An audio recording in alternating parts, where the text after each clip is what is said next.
सो आज हम लोग का नेक्स्ट टॉपिक क्या है? Joint stock company. ये हम लोग का नेक्स्ट टॉपिक था। लास्ट क्लास में हम लोग क्या कंप्लीट कर चुका था? क्या कंप्लीट किया था? कोऑपरेटिव सोसाइटीज हम लोग का हो चुका था, बढ़िया से हो गया था। कोऑपरेटिव सोसाइटीज क्या होता है, क्यों होता है, टाइप्स क्या है, सब कर लिया था। आज से हम लोग का क्या है? Joint stock company. तुम लोग कंपनी के बारे में बहुत बार सुना होगा, टाटा, बिरला, अडानी, सब आपने सुना है नहीं सुना है? ठीक है, तो आज हम उसी जॉइंट स्टॉक कंपनी को स्टार्ट करते हैं कि क्या क्या होता है जॉइंट स्टॉक कंपनी, क्या होता है, क्यों होता है, स्टेप बाय स्टेप। ठीक है, सबसे पहले इसका मीनिंग समझते हैं जॉइंट स्टॉक कंपनी का। जॉइंट स्टॉक कंपनी क्या होता है? तो देखो, जॉइंट स्टॉक कंपनी का मतलब क्या होता है? An association of a different individual form to carry out a business activities is known as the joint stock company. जब बहुत सारा लोग, मतलब बहुत सारा इंडिविजुअल पर्सन एक साथ आता है और एक बिजनेस को स्टार्ट करता है, उसको बोलता है हम लोग जॉइंट स्टॉक कंपनी। जैसे कि इस क्लास में हम, साहिल, वरुण, ठीक है, और भी प्राणायामी लोग सब साथ में आ गया। क्या किया? सब साथ में आ गया और एक नया बिजनेस को क्या किया? स्टार्ट किया। उसका नाम क्या होगा तुम्हारा? Joint stock company. क्या होगा भाई? Joint stock company. ठीक है, कोई दिक्कत है क्या हमें जॉइंट स्टॉक कंपनी में? मतलब जब ग्रुप ऑफ पर्सन या ग्रुप ऑफ मतलब पर्सन का एसोसिएशन साथ में, भाई आराम से, लेट से क्यों आज इतना? भाई लेट मत करो यार, ट्यूशन टाइम पे करो आया करो। तो फिर से देखो, an association of a different individual to form a carry out a business activities is known as a joint stock company.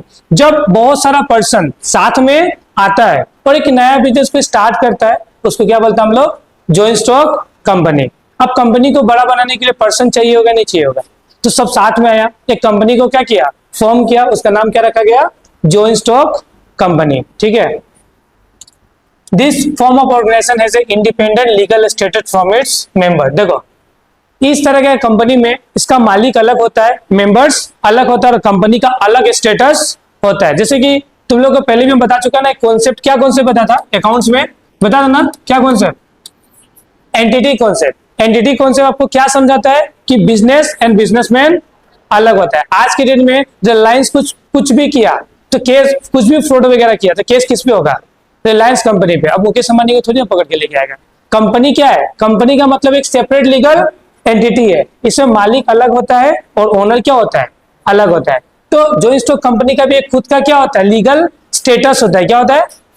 मतलब इसमें मालिक अलग हो गया और उसका नाम अलग हो गया। नाम के साथ मालिक का नाम जुड़ा नहीं होता, दोनों क्या होता है? हम लोग अलग तौर पे देखता है। ठीक है, this is the form of organisation as independent legal status from its member. Basically a joint stock company is an artificial individual with a separate legal entity, common seal, perpetual succession. मतलब अगर बोला जाए तो joint stock क्या है? Joint stock क्या है? Joint stock company क्या है? तो जॉइंट स्टॉक कंपनी एक इंडिविजुअल के तरह ही काम करता है। जैसे कि देखो, मान लो एग्जाम्पल के तौर पे समझाना है। ठीक है, मान लो ये वरुण है भाई, हम लोग का कौन है? देख रहा है वरुण को? वरुण तो टोपी पहन गया था ना? हाँ भाई, टोपी, भाई टोपी ना हाथ हो रहा है, समझ ही नहीं आ रहा है ना।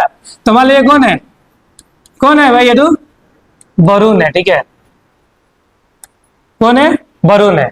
आइए मान लो वरुण का कंपनी, वरुण एक कंपनी स्टार्ट किया है, कमला लिमिटेड। कौन सा कंपनी? कमला बसन की एडवर्टाइज नहीं कर रहा। हाँ, कमला लिमिटेड। तो कमला छोड़ो, कौन सा लिमिटेड? केपी लिमिटेड है। क्या किया है? कंपनी स्टार्ट किया। बोलो जुबा केसरी। हाँ, क्या है? तंबाकू इज इंजूरियस टू हेल्थ। पहले बोल दिया, कोई को खाना नहीं है, बस एग्जांपल देखो। ठीक है, तो क्या लिखा हुआ है कि वरुण ने कंपनी स्टार्ट किया, जिसका नाम क्या रखा? KP limited. क्या है? KP limited. केपी खाते जाओ। हाँ, ठीक है, तो क्या केपी लिमिटेड, वरुण क्या किया? कंपनी स्टार्ट किया। ओके, ये बात समझ में आया बात? ठीक है, फिर नेक्स्ट क्या हुआ तुम्हारा? वरुण तो कंपनी स्टार्ट किया, मस्त पैसा वैसा इन्वेस्ट करके कंपनी चल रहा है। ठीक है, ये बात समझ में आया। मान लो अभी दोनों को तो सेपरेट तौर पे समझता है। ठीक है, मान लो आज की डेट में वरुण साहिल को पीट दिया। मान लो वरुण साहिल को पीट देता है, तो मान लो कि साहिल का जो पेरेंट्स है वरुण पे क्या कर दिया? केस। तो अगर ये कुछ करेगा उल्टा सीधा, केस किस पे होगा? साहिल पे होगा ही नहीं होगा? किस पे केस होगा? साहिल पे होगा ही नहीं होगा? केस किस पे होगा? साहिल पे होगा। ये बात समझ में आया बात? अगर मान लो वरुण चाहे साहिल, सॉरी साहिल कैसे, वरुण पे, किस पे, वरुण पे, मतलब साहिल के पेरेंट्स किस पे केस करेगा, वरुण पे केस करेगा, किस पे केस करेगा, वरुण पे। आज के डेट में वरुण साहिल का सर फोड़ दिया, तो केस कौन करेगा, साहिल के पेरेंट्स किस पे, वरुण पे। वरुण अगर चाहेगा तो अपना नाम पे लैंड ले सकता है, जमीन, जमीन जो ना जमीन, अगर वरुण को पैसा बहुत कमा ले कंपनी खोल के, तो वरुण को माने कि हम जमीन लेगा, लैंड लेगा, तो क्या अपना नाम पे ले सकता है, यस, क्या होता है, ले सकता है। वरुण अपना नाम पे क्या ले सकता है, जमीन ले सकता है। ये बात समझ में है बात, ठीक है। अगर मान लो वरुण को पैसा चाहिए, क्या चाहिए, पैसा, और बिजनेस को क्या करना है, बड़ा करना है, तो वरुण अपना नाम पे लोन ले सकता है क्या, यस, ले सकता है, क्या होता है, ले सकता है। उसी तरह केपी लिमिटेड क्या है, एक सेपरेट है क्या, नहीं है, बोला था ना मालिक अलग होता है बिजनेस। तो केपी, अगर मान लो आज के दिन में वरुण कुछ कांड किया, तो केस वरुण पे नहीं होगा, क्योंकि किस पे होगा उसका, किस पे होगा, कंपनी पे होगा। केस किस पे होगा, तो केस किस पे होगा, आज की डेट में मान लो कि कोई भी कंपनी है, लाइक XYZ कोई भी कंपनी है, अगर कंपनी कुछ भी फ्रॉड करता है तो उसका मालिक पे केस थोड़ी होगा, किस पे होगा, कंपनी पे होगा, ठीक है। कंपनी अपना नाम पे लैंड ले सकता है, क्योंकि सेपरेट लीगल एंटिटी है ना, तो लैंड अपना नाम पे ले सकता है, और साथ ही साथ अपने नाम पे पैसा भी उठा सकता है, किस में, कहां से, मार्केट से। तो एज ए इंडिविजुअल की तरह कंपनी भी सब कुछ कर सकता है, नहीं कर सकता है। जैसे कि एक वरुण इंसान है, इंसान अपना नाम पे ले सकता है, लोन ले सकता है, कुछ भी करेगा तो केस इस पे हो सकता है। उसी तरह कंपनी भी अपना नाम, उसका नाम पे केस हो सकता है, कंपनी नाम अपना नाम पे क्या ले सकता है, लेन ले सकता है, कंपनी अपना नाम पे क्या ले सकता है, लोन ले सकता है। मतलब एक ह्यूमन के जैसा कंपनी सब कुछ करता है, बस इसमें कोई फिजिकल मूवमेंट्स होता है क्या, क्या कोई फिजिकल एक्सिस्टेंस होता है क्या, नहीं होता है। इसलिए बोला गया कंपनी क्या है, एक आर्टिफिशियल इंडिविजुअल है। आर्टिफिशियल मतलब कंपनी को बनाया जाता है, क्या किया जाता है, कंपनी को बनाया जाता है, और उसका लीगल स्टेटस क्या होता है, सेपरेट होता है, मालिक अलग होता है और कंपनी अलग होता है। कंपनी देखो, अब मान लो कोई भी पेपर होगा तो वरुण का सिग्नेचर करना था, वरुण अपना सिग्नेचर मारेगा नहीं मारेगा, हाँ, उसी तरह कंपनी भी सिग्नेचर अपना डॉक्यूमेंट पे मार सकता है। तो कंपनी का हाथ पैर तो होता नहीं, तो कंपनी को एक क्या होता है, सील, क्या होता है, मार देता थप्पा, कंपनी का साइन हो गया, तो कंपनी का अपना नाम पे क्या होगा, सील। और नेक्स्ट क्या होता है तुम्हारा, परपेचुअल सक्सेशन। अगर मान लो कंपनी में बहुत सारा मेंबर्स है, अगर कोई मेंबर्स मर गया तो कंपनी बंद नहीं होगा, कंपनी क्या होता है, चलते जाता है। तो ये होता है तुम्हारा क्या, कंपनी या जॉइंट स्टॉक कंपनी। मतलब जॉइंट स्टॉक कंपनी क्या है, तो जॉइंट स्टॉक कंपनी एक क्या होता है, आर्टिफिशियल पर्सन होता है। क्या होता है, आर्टिफिशियल पर्सन होता है, जिसको लोग के द्वारा क्या किया जाता है, बनाया जाता है।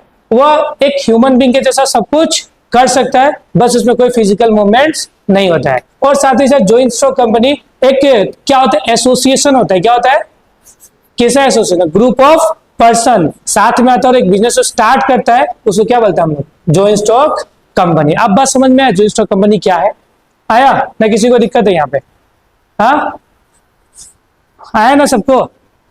देखो अब इसका जो सेक्शन वगैरह सब पढ़ता थोड़ा बहुत। जब joint stock company form of organisation, joint stock company पे क्या है, फॉर्म ऑफ ऑर्गेनाइजेशन है, ठीक है। Is govern by the companies act 2013। इसको बनाया कैसे गया है, कंपनीज एक्ट 2013 के द्वारा, 13 के द्वारा इसको बनाया गया है। इसमें क्या लिखा है, the share holder of the company are its owner. जो भी शेयर होल्डर्स होता है ना, वो कंपनी का क्या होता है, ओनर्स होता है। जैसे कि तुमने सुना होगा ना कि तुम लोग स्टॉक मार्केट में पैसा इन्वेस्ट, सुना होगा ना, स्टॉक मार्केट में पैसा सब इन्वेस्ट कर रहा है, तो हम लोग किसी भी कंपनी का शेयर्स खरीद लेते हैं। क्या लेता है, शेयर्स। अभी शेयर्स के बारे में हम लोग को बहुत पढ़ना है कंपनी में, ठीक है, आगे में तो लोग अच्छा से समझेगा, ठीक है। तो किसी कंपनी में शेयर्स खरीद लिया तो तुम उस कंपनी का क्या बन जाता है, शेयर होल्डर। क्या बन जाता है, शेयर होल्डर। शेयर्स का मतलब ओनरशिप, ओनरशिप खरीदना, ठीक है। The share holder of the company are its owner. Share holder ही कंपनी के क्या बनता है, ओनर्स। और the board of director is elected by the share holders. जो भी शेयर होल्डर्स होता है ना, जो कंपनी का शेयर्स करता है, उन लोग मिलकर बोर्ड ऑफ डायरेक्टर को सेलेक्ट करता है, जो पूरा कंपनी को क्या करेगा, चलाएगा। अब देखो कंपनी को तो वही काम करने से छोड़ने से तो होगा नहीं, कंपनी को क्या करना होगा, चलाना भी पड़ेगा। तो जितना भी बोर्ड ऑफ डायरेक्टर्स तुम्हारा होता है, सभी बोर्ड ऑफ डायरेक्टर्स को सेलेक्ट किया जाता है, एक कमेटी बनाया जाता है। क्या बनाया जाता है, जिसमें तुम्हारा जितना भी शेयर होल्डर, मतलब शेयर जो मालिक होता है, उन लोग बैठता है, फिर एक कमेटी का निर्माण करता है, ठीक है, गठन करता है, जहां पे बोर्ड ऑफ डायरेक्टर्स को सेलेक्ट किया जाता है, जो कंपनी को ऑपरेशंस को क्या करता है, देखता है, ठीक है, and is the chief managing body of the company. Usually the share holders और owner of the company have indirect control over its operation. मतलब देखो, जो भी शेयर होल्डर या ओनर होता है कंपनी का, वो बिजनेस को डायरेक्ट कंट्रोल नहीं करता है, डायरेक्ट काम करने नहीं पहुंच जाएगा, वो लोग इनडायरेक्ट वे में उसको क्या करेगा, कंट्रोल करेगा. समझ में आया बात, ठीक है. तो ये फिर देखो, फिर एक डेफिनेशन भी देख लो, क्या है तुम्हारा, ये मीनिंग दिखाना है, क्या है डेफिनेशन देख लो. Joint stock company is meant of an association of many person who contributes money or money worth to a common stock or employ it for some common purpose is known as joint stock company. एक तो तुम्हारा writer का लिखा दिया है, कौन सा writer है तुम्हारा, जस्टिस लिनले. समझ में बात, कोई दिक्कत है. जॉइंट स्टॉक कंपनी क्या है, मेनी पर्सन का क्या होता है, एसोसिएशन होता है, जहां पे बहुत सारा पर्सन पैसा लेके आएगा, फिर कैपिटल, फिर क्या लेके आएगा, अपने स्किल्स नॉलेज को लेके आएगा, और एक कॉमन पर्पस में सब मिलके क्या करेगा, काम करेगा. उसको क्या बोलता है हम लोग, जॉइंट स्टॉक कंपनी. आया बात समझ में, आया ना बात समझ में. हम लोग पहले भी, हम लोग अकाउंट्स में भी पढ़ चुका है ये बात कि बिजनेस एंड बिजनेसमैन अलग होता है. हाँ, बिजनेस का एक सेपरेट लीगल एंटिटी होता है, थोड़ा बहुत पढ़ा था ना एंटिटी कॉन्सेप्ट में. फिर नेक्स्ट क्या है तुम्हारा, यहाँ फीचर्स लिखना भूल गया, यहाँ पे लिख लो, क्या है फीचर्स, क्या है फीचर्स ऑफ जॉइंट स्टॉक. क्या लिखा है, features of joint stock company. Joint stock company का फीचर्स क्या क्या होता है, ये भी बहुत इंपॉर्टेंट क्वेश्चन है. पहला बात है कि सेपरेट लीगल एक्सिस्टेंस, मतलब इसमें इसका जो मेंबर होता है वो अलग होता है और कंपनी अलग होता है, ठीक है. कंपनी का खुद का एक लीगल स्टेटस होता है. जब कंपनी का रजिस्ट्रेशन हो जाता है ना कंपनीज एक्ट के तहत, तो उसका नाम, स्टेटस सब क्या होता है, बदल जाता है. क्या होता है, लिखा ना, एक company is a separate legal existence which means that it can carry on the business activities its own name. Business खुद का नाम पे बिजनेस को चला सकता है, कंपनी खुद का नाम पे चलता है. समझ में आया बात, लिखा है and can buy and sell goods and asset etc. मतलब कंपनी अपना नाम पे कुछ भी चीज खरीद सकता है, कुछ भी चीज बेच सकता है, कोई भी एसेट खरीद सकता है, कोई भी एसेट बेच सकता है. It's one name and company can also enter into a contract with outsider it's on name. देखो, कंपनी अपने नाम पे कुछ भी कर सकता है, कोई भी सामान खरीद सकता है, कोई भी सामान बेच सकता है, कोई भी एक दूसरा कॉन्ट्रैक्ट में अपना नाम को ले जाके एंटर कर सकता है, कॉन्ट्रैक्ट किसी के साथ भी कर सकता है. तो वो होता है तुम्हारा सेपरेट लीगल एंटिटी. मतलब कंपनी अलग, उसका मेंबर्स अलग. आर्टिफिशियल कंपनी को क्या क्या किया जाता है, बनाया जाता है. कंपनी एक इंसान की तरह सब कुछ कर सकता है, बस उसमें कोई फिजिकल मूवमेंट्स नहीं होता है. उसको एक इंसान क्या करता है, ऑपरेट करता है, बट उसमें सब चीज को करने का कैपेसिटी अपना पास रखता है, याद रखना, ठीक है. तो कंपनी क्या है, क्या भाई, आर्टिफिशियल पर्सन. आर्टिफिशियल मतलब बनाना, आर्टिफिशियल का मतलब क्या होता है, बनावट, बनाया जाता है. तो like a human being, A company does not have the physical body, ठीक है. मतलब ह्यूमन बीइंग जैसा कंपनी का कोई फिजिकल बॉडी होता है क्या, ह्यूमन बीइंग का तो सब बॉडी है ना, चल रहा है ना, सांस ले रहा है ना, लेकिन कंपनी का कुछ ऐसा होता है क्या, कुछ नहीं होता है, ठीक है. Institute bye the law it is an artificial person, जिसको लॉ के द्वारा बनाया जाता है. लॉ बोले तो कानून के द्वारा बनाया जाता है. It means the operation of a company are perform by the elected representatives of the members known as a directors. मतलब जो भी शेयर होल्डर्स होता है वो क्या करता है कि कंपनी को रिप्रेजेंट करने के लिए डायरेक्टर्स को चूज करता है. किसको, जो एंटायर ऑपरेशंस को क्या करता है, देखता है. तुम सुना होगा CEO, board of directors, directors, हाँ, मैनेजिंग डायरेक्टर्स, सुना होगा ना नाम में सब, हाँ, मूवीज में सुना होगा, हाँ. तो वो सब चूज करता है. However the business is run in the name of the company. अब बिजनेस को चलाया जाता है कंपनी के नाम पे, इंसान के नाम पे चलाया. अभी आज के डेट में रिलायंस को किसके नाम पे जानता है तुम लोग, खुद रिलायंस का नाम पे जानता है ही नहीं जानता है. खुद का रिलायंस का एक बहुत बड़ा ब्रांड है या नहीं, रिलायंस, हाँ. फिर नेक्स्ट क्या तुम्हारा भाई, देखो जैसे कि सोल प्रॉपर्टीज से पढ़ा था ना आप लोग, याद है या नहीं है. सोल प्रॉपर्टीज को स्टार्ट करने के लिए रजिस्ट्रेशन लेना जरूरी नहीं है, पता है ना. लेकिन अगर कंपनी आपको स्टार्ट करना है ना, तो रजिस्ट्रेशन लेना क्या होता है, कंपलसरी होता है. अगर आप रजिस्ट्रेशन नहीं लेगा तो कंपनी स्टार्ट नहीं कर सकता है। समझ में बात? तो क्या लिखा देखो, getting register under the company act 2013 company act में खुद को रजिस्टर करना पड़ता है। Is legally compulsory for a company, यह कंपनी के लिए क्या है? कंपल्सरी है। It means the company can not come into registration without, company काम नहीं कर सकता है विदाउट रजिस्ट्रेशन, करना होगा रजिस्ट्रेशन। क्या करना होगा? करना होगा।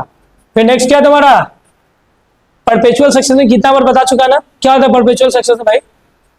क्या होता है? हाँ बोलो।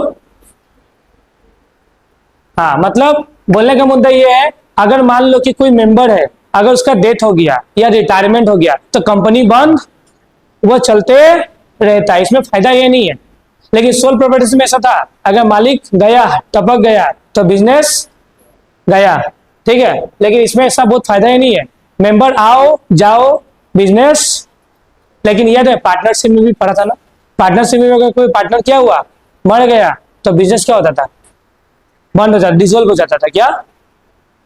लेकिन इसमें ऐसा कुछ नहीं है। A company existence in the independent of its, ये मेंबर्स पे डिपेंड नहीं रहता है, ठीक है।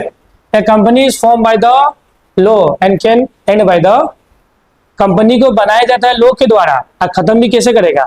लॉ ही, कानून के द्वारा ही कंपनी को बंद करेगा। ऐसे नहीं कि सुबह उठा सपना आया, कौन सपना? लड़की नहीं, सपना ड्रीम आया, हाँ कि सुबह कंपनी खोलना है, कंपनी खोल दिया, ऐसा नहीं होता। कंपनी में प्रॉपर डॉक्यूमेंटेशन करना जरूरी है। बोलो जरूरी है नहीं है? भाई मेरा गला खराब है, तुम लोग को थोड़ी खराब है, तुम लोग तो बोल ही सकता है। हाँ, द डेट इनकैपेसिटी और insolvency of any member of the company does not have any effect on it's existence. अगर कोई मर गया या इंसॉल्वेंट हो गया तो इससे कंपनी बंद होने वाला नहीं है। इन ए सिंपल टर्म्स, मेंबर्स में come and go but the company goes on forever, ठीक है। And the life of the company can come into and only through only legal process of winding up. अगर company को बंद करना था legal process से ही उसको क्या करना पड़ेगा? वाइंडिंग अप मतलब बंद कर देना, कंपनी को क्या कर देना। चलो समझ में आया बात? भाई एक ह्यूमन जैसा सिग्नेचर मारता है ना, अब सिग्नेचर समझ मत लो, उधर सिग्नेचर यहाँ में, ठीक है। तो कंपनी जो सिग्नेचर मारता, जैसे कि एक इंडिविजुअल कैसा सिग्नेचर मारता है, तो कंपनी भी तो अपना नाम पे सिग्नेचर मारेगा ना। हाँ, तो सिग्नेचर मारने के लिए क्या चाहिए? Common seal. कंपनी क्या करता है? कॉमन सील बनाता है। क्या बनाता है? हाँ, तो इसमें क्या होता है देखो, एज ए कंपनी क्या होता है? आर्टिफिशियल, कंपनी को बनाया इंडिविजुअल की तरह काम करने के लिए कंपनी को बनाया जाता है। It can not sign any contract, क्या कोई साइन कर सकता है क्या? Therefore, every company needs a common seal with the name of the engraved on it, ठीक है। सील में नाम लिखा होना चाहिए। A group of members perform the different activities of the company, बहुत सारा ग्रुप ऑफ मेंबर्स होता है तो डिफरेंट काम करता नहीं करता कंपनी में। कोई फाइनेंस संभालता है, तो कोई सेल्स संभालता है, कोई दूसरा डिपार्टमेंट संभालता है, ऐसा होता नहीं होता? हेड बनता ना, परचेस हेड, सेल्स हेड। क्या नेक्स्ट? हाँ, इसका मतलब क्या होता है? इसका मतलब क्या होता है कि देखो जो कंपनी होता है ना, क्या लिखा देखो, a company can divided into shares and the members of the company can freely transfer those share. Company जो देखो, कंपनी का जो भी कैपिटल होता है ना, मान लो कि एक कंपनी को स्टार्ट किया गया 10 लाख रुपए लगा के, क्या कितना का? एक कंपनी को माना 10 लाख रुपए करके स्टार्ट किया गया, 10 लाख रुपए कंपनी में इन्वेस्ट किया और कंपनी को क्या किया? स्टार्ट किया गया। अब कंपनी को और पैसा चाहिए तो कंपनी क्या करता है? कि 10 लाख को छोटा छोटा टुकड़ा में क्या करता है? डिवाइड कर देता है, और उसी का नाम क्या रखता है? 10 रुपया या 20 रुपए में क्या करता है? कन्वर्ट कर देता है, और इसका नाम क्या रखता है? क्या रखता है? शेयर्स। मतलब कैपिटल को टुकड़ा करके सब पब्लिक्स में या तो अपना शेयर होल्डर में क्या किया जाता है? बांट दिया, पब्लिक ही शेयर होल्डर बनता है। हाँ, तो छोटा मतलब 10 लाख कैपिटल है ना, 10 लाख का छोटा टुकड़ा करके पब्लिक्स में क्या करेगा? बांट देगा, वही बाद में जाके क्या बनता है? Share holders. क्या बनता है? जिससे कि कंपनी को क्या होता है? पैसा ज्यादा मिल जाता है। क्या मिल जाता है? अभी देखो, हमको 10 लाख रुपया मेरा पास है कैपिटल, लेकिन हमको बहुत पैसा चाहिए। अब बहुत पैसा करने के लिए क्या करना? कैपिटल को छोटा टुकड़ा करके मार्केट में क्या करना होगा? बेचना होगा, वहां से पैसा और उठाना होगा, तो ही तुम्हारे पास क्या होगा? और पैसा आएगा, तुम और बड़ा बिजनेस कर पाएगा। समझ में बात? कोई दिक्कत? तो यहाँ में क्या लिखा है कि यहाँ पे जो भी ओनरशिप होता है उसको ट्रांसफर किया जा सकता है। इसका मतलब होता है ओनरशिप ट्रांसफर होगा ही नहीं होगा। लिखा है a company capital is divided into shares, company का जो कैपिटल है उसको क्या में डिवाइड कर दिया जाता है, शेयर्स में। And the members of the company can freely transfer those shares, जो भी मेंबर्स होता है कंपनी का वो इजीली उसको ट्रांसफर मतलब कर दे। जैसे कि मेरे पास शेयर है तो इसको दे सकता है, ठीक है। The share holder can easily free themselves from their membership by selling their shares. और मान लो कि तुमको मेंबर नहीं बना तो अपना शेयर क्या करो, बेच दो। However the shares of the private limited company are not easily transferable. मतलब अगर पब्लिक कंपनी, अगर मान लो कि कोई प्राइवेट कंपनी है जिसका नाम का एंड में क्या लगा हो, प्राइवेट क्या लगा हो, तो वो कंपनी अपना शेयर जल्दी बेच नहीं सकता, उसमें कुछ रिस्ट्रिक्शन होता है। क्या होता है, हाँ, जैसे कि पब्लिक कंपनी में कोई रिस्ट्रिक्शन नहीं, बिंदास अपना शेयर को क्या करो, बेचो। लेकिन पब्लिक कंपनी ऐसा कर, सॉरी प्राइवेट कंपनी अपना ऐसा कर नहीं सकता, उसमें रिस्ट्रिक्शन होता है शेयर्स को, ठीक है, इजीली ट्रांसफर नहीं किया जा सकता है। फिर नेक्स्ट क्या है, separation of ownership and control. क्या लिखा हुआ है, separation of ownership and control. क्या लिखा हुआ है कि the owner of the company are its share holders who elected their representatives. पता है ना कि जो भी ओनर्स होता है वो कंपनी का कौन होता है, चलेगा ना। तो owners of a company are its share holder who elected their representative, जो कंपनी को रिप्रेजेंट करेगा उसको चुनता है कौन, शेयर होल्डर्स। मतलब ये बोर्ड ऑफ डायरेक्टर्स, हाँ, सीईओ सब शेयर होल्डर मिलकर चुनता है, ठीक है। Also known as the directors of the company. The directors of the company are responsible for management and control of the business activities and they do so by the appointing the professional expert in the different field। मतलब यहाँ बोला ना कि ownership क्या होता है, क्या लिखा है, separation of ownership and control. तो यहाँ पे जो भी चीज करता है वो शेयर होल्डर कंट्रोल नहीं करता। शेयर होल्डर क्या करता है, मेंबर्स को सेलेक्ट करता है जिसको बोला जाता है बोर्ड ऑफ डायरेक्टर्स। और जो कंपनी का डायरेक्टर्स होता है वो क्या करता है, पूरा एंटायर कंपनी को मैनेज करता है। और बोर्ड ऑफ डायरेक्टर्स क्या करता है, या डायरेक्टर्स क्या करता है, क्या बोलते हैं, इंटरव्यूज करता है, एक्सपर्ट्स को क्या करता है, हायर करता है, जो बिजनेस को पूरा क्या करता है, चलाता है। नेक्स्ट क्या है, क्या है, लिमिटेड लाइबिलिटी।